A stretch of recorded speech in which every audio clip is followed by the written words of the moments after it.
Վարդանյան, իրավական տեսանկյունից, եթե մոտենանք ընդհանուր առմամբ, ինչպիսի գնահատական կտակ, եթե նաև հաշվի առնենք այն, որ փաստորեն Երեմ Սարգսյանը, Գագիկ Ծառուկյանի փաստաբանը մեկուսացվեց այս վարույթից։ Տեսեք, մենք բարձրանամ, այո, նախ մենք եկեք ֆիքսենք, որ Հայաստանում այս բոլոր գործընթացները իրավական գործընթացների հետ որևէ կապ չունեն, որովհետև մենք հիմա ապրում ենք մի երկրում, որտեղ ամեն օր խախտվում է սահմանադրությունը, այսինքն մենք գտնվում ենք մի փուլում, որտեղ սահմանադրությունը չի գործում եւ այս իշխանությունների հիմնական գործելավոճը սահմանադրության խախտումներով ինչ-որ քայլեր կատարելն է։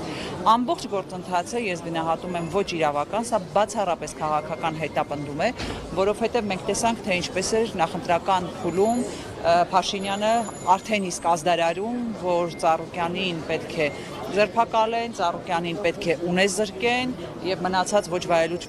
արտահայտությունները նույնիսկ կրկնելու անհրաժեշտություն չկա։ Հետևաբար դա ուղիղ ցուցում էր հանդիսանում իրավապահ համակարգի համար, որպեսզի ինչ որ շինծ ու գործ հորինեն եւ դրանով իսկ մեկուսացնեն Գագիկ Ծառուկյանին։ Եվ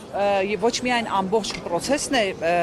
հորինված եւ շինծու, այլ նաեւ գործընթացը իրենց այդ հորինած քրեական գործի շրջանակներում տեղի է ունենում իրավունքի կոպտագույն խախտումներով։ Մենք տեսանք, որ այո, փաստաբանը մեկուս հեռացվեց գործից եւ աբսուրդը հասել է նույնիսկ նրան, որ փաստաբանին հրավիրում են հարցաքննության, այն դեպքում, երբ փաստաբանի իրավունքները երաշխավորված են նաև փաստաբանության մասին օրենքով, որտեղ գոյություն ունի փաստաբանական գաղտնիք եւ դրա շրջանակներում փաստաբանը բնականաբար հարցաքննվել չի կարող։ Մենք այնուամենայնիվ տեսնում ենք, որ սա բեսպրեդելի նմանվող արարք է, գործունեություն է եւ նպատակը մերկն է, որքան հնարավոր է ոչ նպաստավոր պայմաններ ստեղծել Ծառուկյանի եւ իրեն այսպես կարված գործի հետ կապված։ Այսինքն իշխանությունը սրանով ինչ է ցույց տալիս, այլախոհությունը տեղ ունի Հայաստանում, թե իշխանությունը երկու բան է ցույց տալիս։ Իշխանությունը առաջին հերթին ցույց է տալիս, որ դու չես կարող ունենալ այլ կարծիք, քան իմն է, այսինքն ցանկացած այլախոհ, այս դեպքում նույնիսկ պարտադիր չէ, որ նա լինի ընդդիմադիր գործից։ Ցանկացած այլախոհ այս դեպքում վտանգված է, որ կհայտնվի ճաղերի հետևում։ Եվ երկրորդ կարևոր ուղերձը հետևյալն է, որ իշխանությունը անում է այն, ինչ ուզում է եւ որևէ բանով սահմանափակված չէ։ Սահմանափակված չէ օրենքով, սահմանափակված չէ ուրիշների շահերով, մարդկանց շահերով եւ սահմանափակված չէ իրավունքով։ Հետեւաբար երկու կարևոր ուղերձ պարբերաբար այս իշխանության կողմից հղվում է հանրությանը եւ դա է ստեղծում է այն մթնոլորտը, որ անկեղծ ասած այսօր կա մեր հասարակությունում։ Ընդդիմադիր գործիչները ասում են, որ այս գործընթացը ամբողջությամբ քաղաքական է եւ զորացիք գործված է, այդուհանդերձ սպասելիքները։ Եթե խոսքը վերաբերում է այս կառույցից կամ հետո դատական համակարգից, իհարկե սպասելիքներ չունեմ, որովհետև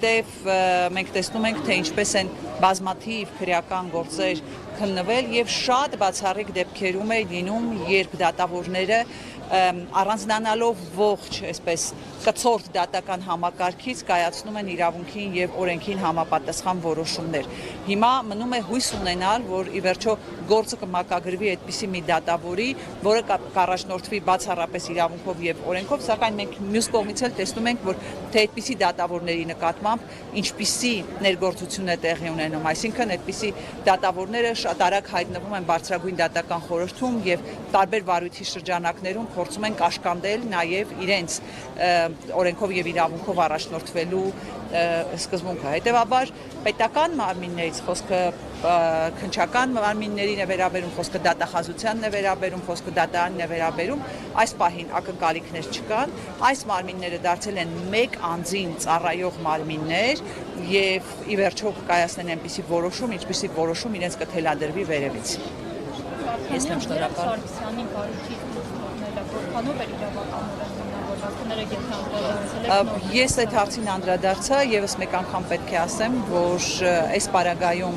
փորձում են ցանկացած հակաիրավական գործունեությամբ ոչ նպաստավոր պայմաններ ստեղծել Ծառուկյանի եւ գործի քննության համար, դրան զուգահեռ աբսուրդ եմ համարում Երեմ Սարգսյանին հարցաքննության հրավիրելը, որովհետեւ վերջինս